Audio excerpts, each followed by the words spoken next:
Olá, começa agora o programa Opinião.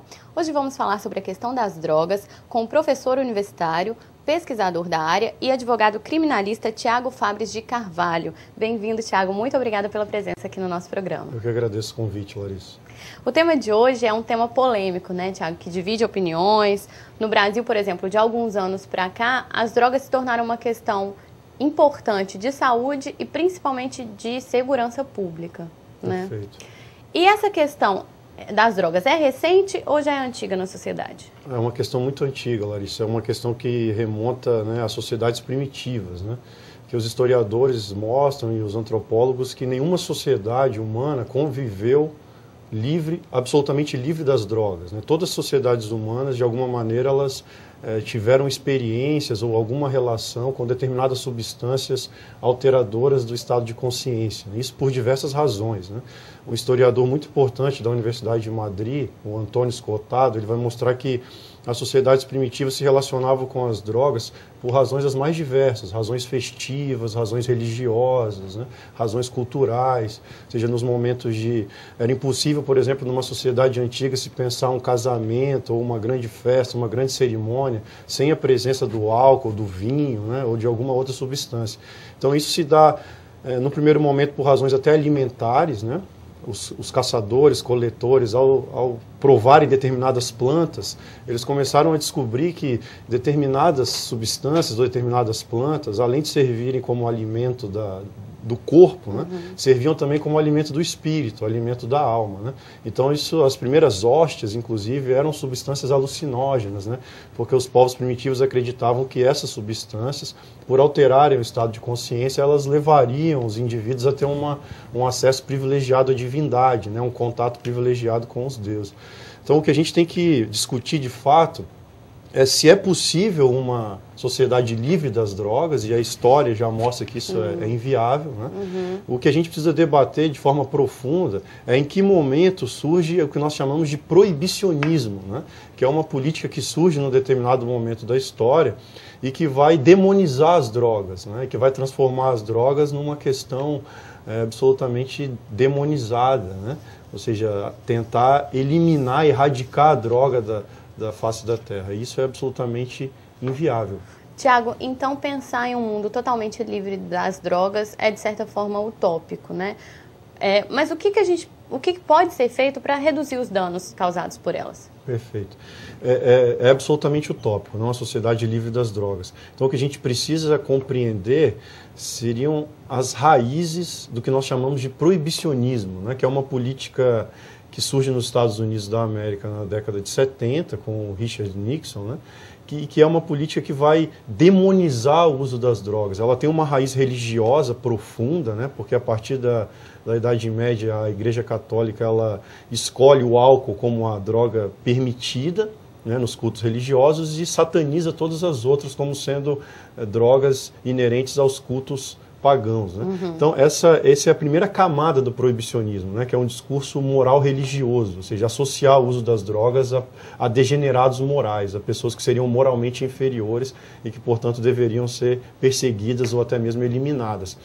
O segundo discurso do proibicionismo é o discurso da saúde pública, né? Que é considerar usuários de drogas como doentes.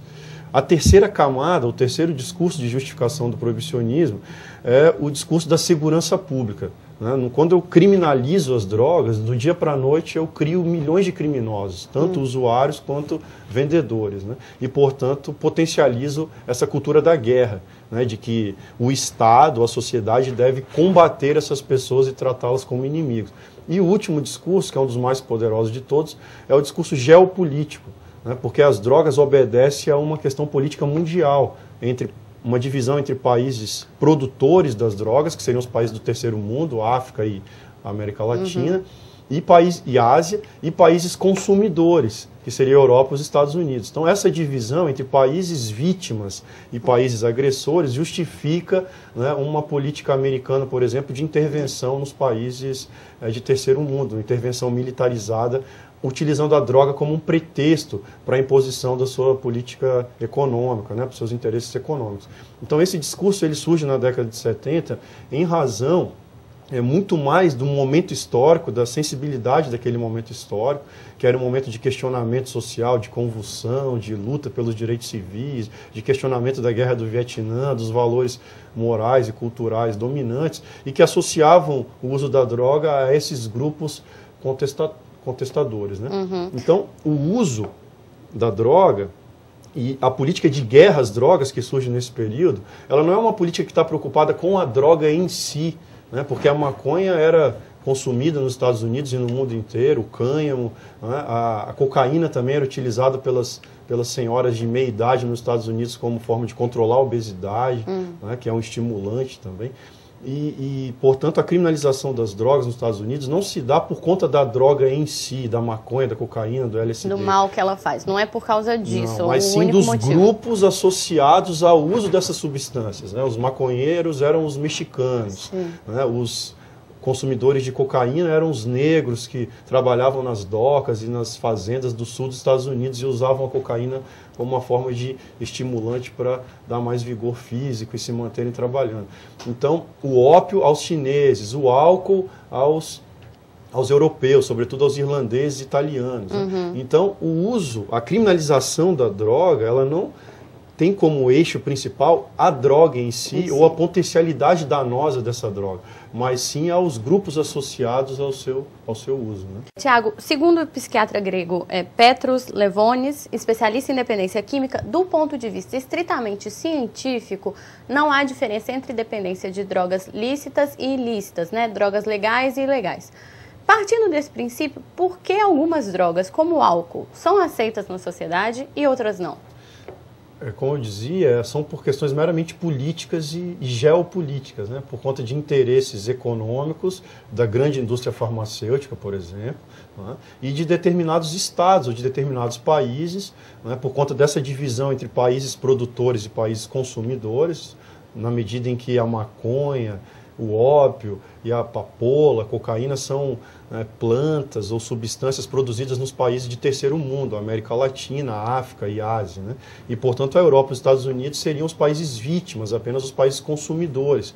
Então, essa divisão e essa ideologia, né, de divisão do mundo entre países consumidores e países vítimas é o que justifica esse discurso de guerra às drogas, que, como eu disse, não tem relação, não guarda relação com a potencialidade danosa das drogas, mas sim pelos grupos associados a ela. Não é então, tanto em relação à saúde em si, aos problemas causados pelas drogas, o álcool diferente da maconha, por exemplo. Exatamente, ou seja, eu quero perseguir pessoas e não substâncias. Né? Então, eu vou perseguir substâncias a pretexto de perseguir determinadas pessoas. Né? A necessidade que eu tenho é de controlar determinados grupos considerados perigosos e não substâncias. Né? A substância seria um pretexto associado a esses indivíduos, a esses grupos considerados potencialmente perigosos. E você explicou que essa política proibicionista começou mais assim nos Estados Unidos, né, onde surgiu. Mas em relação ao Brasil, no aspecto legal, né, que é a sua área, o que a legislação brasileira ela traz mesmo sobre droga? Também é igual aos Estados Unidos? Exatamente, porque os Estados Unidos, na verdade, impuseram essa política ao mundo inteiro, por conta das convenções internacionais, né, por conta de um acordo assinado na ONU. Então, essa política de guerra às drogas é uma política que foi assumida por praticamente todos os países. Então, o Brasil absorve esse discurso, recepciona esse discurso, essa política de guerra às drogas, sobretudo a partir da ditadura militar, né, que foi a nossa primeira droga proibicionista, a Lei 6368 de 76, e essa lei, na verdade, ela mantém a sua estrutura intacta até hoje. Né? As reformas posteriores foram apenas reformas que vieram minimizar algumas questões, por exemplo, a questão do uso, né?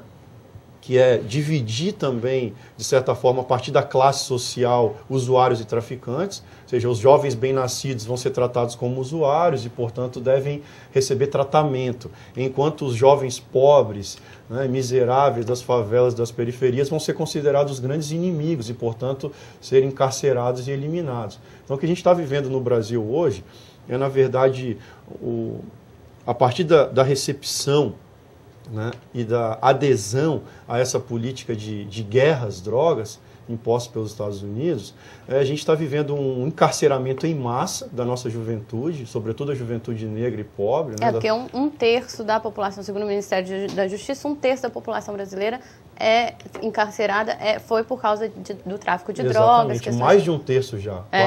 Quase 50% da população carcerária. Né? No Espírito Santo, mais de 50%. Né? Chega a quase 70% da população carcerária capixaba hoje é por questão envolvendo as drogas. Né? E quem são os grandes traficantes, na verdade? Não são senadores, né, que transportam imensa quantidade de drogas nos seus helicópteros. Né? São exatamente os jovens negros e pobres das favelas e das periferias, né? Muitas vezes que encontram na venda a varejo a única fonte de renda diretamente acessível, né, num país de miseráveis, num país de excluídos. Né? Então, o que a gente está percebendo é que quem está sendo criminalizado e quem está sendo eliminado sistematicamente pelos confrontos policiais com a polícia ou pela própria disputa dos pontos de venda, né, por conta do proibicionismo, é o proibicionismo que leva a isso, né, a essa disputa pelos pontos de venda e esse confronto com a polícia, porque a polícia também participa ativamente dos ganhos do tráfico. Né? Não existe tráfico de drogas sem uma certa conivência e uma certa participação da polícia. Né? Então, isso que nós estamos vivenciando no Brasil é dramático, porque nós estamos eliminando a nossa juventude sistematicamente. Nunca se matou tanto no Brasil, nem no tempo da ditadura militar. Né? O Estado e as forças do Estado nunca mataram tanto como agora. E o encarceramento em massa. Ou seja, diz por aí que o Brasil é o país da impunidade, mas nós temos a quarta maior população carcerária do mundo e nós estamos encarcerando em níveis estratosféricos. Né? O Brasil hoje é um dos países que mais encarcera pessoas no mundo. Tiago, se essa política proibicionista não funciona, que caminho a gente deve seguir? Ela não funciona, mas funciona. Há um certo paradoxo aí, né? Porque ao não funcionar, o que a gente percebe é que existem inúmeros interesses bastante escusos, né, por trás dela, porque ela alimenta a corrupção, ela alimenta uma indústria do controle do crime, ela alimenta, não é, na verdade, a indústria do encarceramento, prisões privadas, firmas de segurança, a indústria armamentista. Tiago, esse é um debate realmente muito amplo, né? Muitas coisas para a gente poder discutir, mas a gente vai ter que fazer uma pausa pequenininha, mas não sai daí que nós já voltamos com o programa Opinião.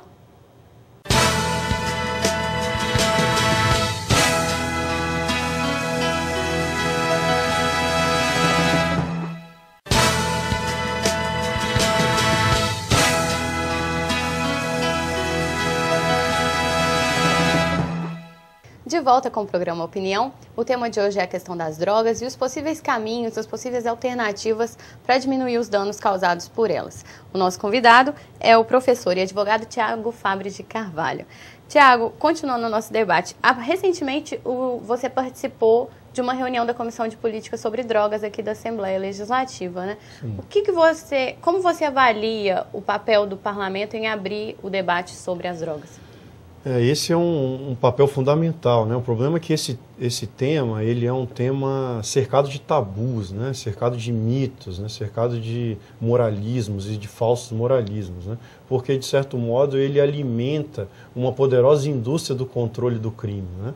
As privatização dos presídios, a indústria armamentista, né? Enfim, as firmas de segurança privada, ou seja, há muitas pessoas hoje lucrando com o encarceramento das pessoas. E a droga virou esse grande eixo, né, que é plástico, que se adapta a qualquer situação, para poder justificar e aparecer para a sociedade como sendo o grande mal, né? Mas, na verdade, o grande mal, quem tem alguma sensibilidade, quem tem alguma preocupação com a guerra que nós estamos vivendo nos nossos grandes centros urbanos, não tem que, na verdade, se chocar com a droga, tem que se chocar com o proibicionismo. É o proibicionismo que alimenta tudo isso. O caminho seria, então, a legalização das drogas? Urgente, né? Porque os Estados Unidos tentaram, né, no início da década de 30, né, durante a década de 30 e de 40, criminalizar o álcool também. A lei seca ela é um dos grandes marcos históricos do proibicionismo em matéria de drogas, a lei seca nos Estados Unidos. E o que ela gerou foi apenas o quê? O aumento da corrupção, o aumento da violência. Porque de uma hora para outra o álcool, que era algo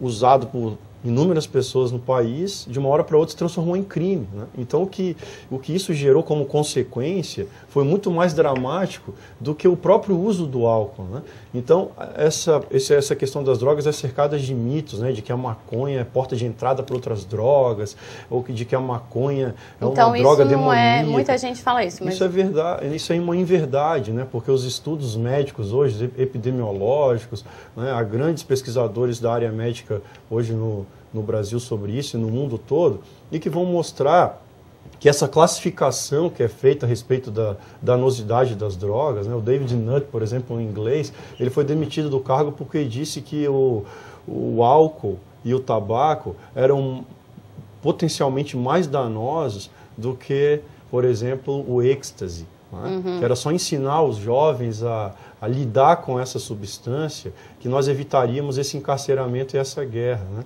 Ou seja, então a gente tem inúmeras políticas alternativas a essa política da guerra, mas nós insistimos nisso, né? Porque, na verdade, o discurso de guerra às drogas, ele encobre uma política de criminalização da miséria. O que nós estamos fazendo é usando a droga como um motivo, como uma justificativa para poder eliminar e encarcerar a pobreza no nosso país. Quem está morrendo, as pessoas que estão morrendo no Brasil, vítimas dessa guerra às drogas, tanto no confronto com a polícia, quanto na disputa por pontos de venda, é a mesma população. São os jovens negros e pobres. Então, eles estão, ao mesmo tempo, morrendo e sendo encarcerados. Ou seja, o perfil da população carcerária brasileira é o mesmo perfil das vítimas da violência letal no país. Tiago, quem defende o proibicionismo, quem é contra a legalização das drogas, por exemplo, afirma que, por exemplo, se você legalizar a maconha, teriam mais usuários, porque facilitaria o acesso. Esse poderia ser um efeito? Quais os efeitos também negativos, caso isso aconteça? Eu acho que essa afirmação ela não tem nenhum tipo de comprovação empírica, né? E não existe nenhuma pesquisa que mostre uma relação entre droga e crime, por exemplo, de que as autoridades dizem por aí que o grande problema da violência letal é a droga. A droga é a causa da violência. Isso é uma mentira. Uma grande mentira que é vendida como uma verdade. É porque muitas vezes falam, ele roubou porque ele estava usando crack, ou matou porque estava... Mas ele só roubou para usar o crack porque ele não tem possibilidade de acesso à droga, né? Então ele tem o proibicionismo que alimenta tudo isso. Não existe nenhuma pesquisa científica na área da criminologia, na área das ciências sociais, na área médica, que comprove uma relação mecânica causal entre o uso de uma determinada substância e a prática de um determinado delito. O álcool, por exemplo, é uma droga que transforma muito mais as pessoas em pessoas agressivas, né? Há sim, com o álcool, a possibilidade de demonstrar que há um aumento da violência doméstica, por exemplo, pelo uso do álcool, né? As brigas nos bares, os homicídios nos finais de semana, a questão da violência no trânsito, né? Quase sempre com envolvimento com relação ao álcool, né? Tiago, e continuando nessa questão da legalização, vamos falar então do Uruguai, né, que é nosso vizinho, que em dezembro de 2013 aprovou a lei que legaliza a produção, distribuição e venda da maconha e submete essas etapas ao controle do Estado. É o primeiro país que fez isso, né? Porque, por exemplo, na Holanda a pessoa pode utilizar maconha em Amsterdã, mas não é proibido a produção, ainda não legalizaram essa questão. Essa lei foi proposta pelo próprio presidente Mujica e, segundo ele, foi para combater o narcotráfico e, igual se falou, e diminuiu a criminalidade. O que você acha desse passo Eu acho que é um passo importante, mas é um passo ainda muito pequeno, né? Porque o próprio presidente acaba caindo também nesse discurso proibicionista, a combater o narcotráfico, né? Na verdade, o narcotráfico só existe por conta do proibicionismo. Porque se a droga fosse legalizada, como o álcool e o tabaco, né, que é o que eu defendo, que nós deveríamos tratar as drogas como uma questão de saúde pública, não é? como uma questão de política pública e não como uma questão de política criminal. Ou seja, nós devemos tratar as drogas como nós tratamos o álcool e o tabaco. E não é verdade que a legalização leva ao aumento do consumo, não é? Porque o tabaco sempre foi liberado desde que eu nasci e eu nunca fui fumante, eu nunca fumei cigarro na minha vida. Então não existe uma relação entre liberação e aumento do uso. As pessoas estão deixando de fumar hoje por outras razões, por razões culturais, pelas campanhas, também, né? Pela informação. Né? E as pessoas que optam por fumar, nós temos que respeitar. Né? Ou seja, o que nós não podemos permitir é que a pessoa use uma determinada substância e pratique um determinado delito. Mas isso não tem uma relação com a droga. A pessoa pratica o delito por diversas razões, mas não tem a ver necessariamente com a droga. Então, se ela usou uma determinada substância e dirigiu, ou agrediu outra pessoa, ou matou, ela vai responder por esse delito. Né? Sim. E, geralmente, o Código Penal ainda prevê agravantes, não é, com relação a ao uso de determinada substância. O Código Penal trata especificamente do tema da embriaguez, né, que não justificaria e não excusaria a ausência de responsabilidade penal. Então, a gente tem que perceber que a liberação por si só, ela não incentiva o uso da substância, porque o álcool é liberado e nós não bebemos hoje para estar aqui. Né? A gente bebe, eventualmente, quem, né, opta por beber, e muitas pessoas do meu ciclo de amizade, por exemplo, não bebem e nunca beberam e não gostam de bebida. Então não há uma relação entre liberação e aumento do consumo. Tiago, o caminho seria a liberação de todas as drogas, ou como Portugal, por exemplo, começou a descriminalizar o uso, mas ela descriminalizou o uso de todas as drogas, mas não a produção, né? Eu acho que esse é um debate muito sensível, que precisa ser estudado com mais calma, mas a princípio o que eu defendo é deslocar, e não só eu, né, milhões de pesquisadores pelo mundo todo, eliminar com a criminalização das drogas. Esse é o primeiro passo. Né? Então, qual que é a diferença entre legalizar e descriminalizar?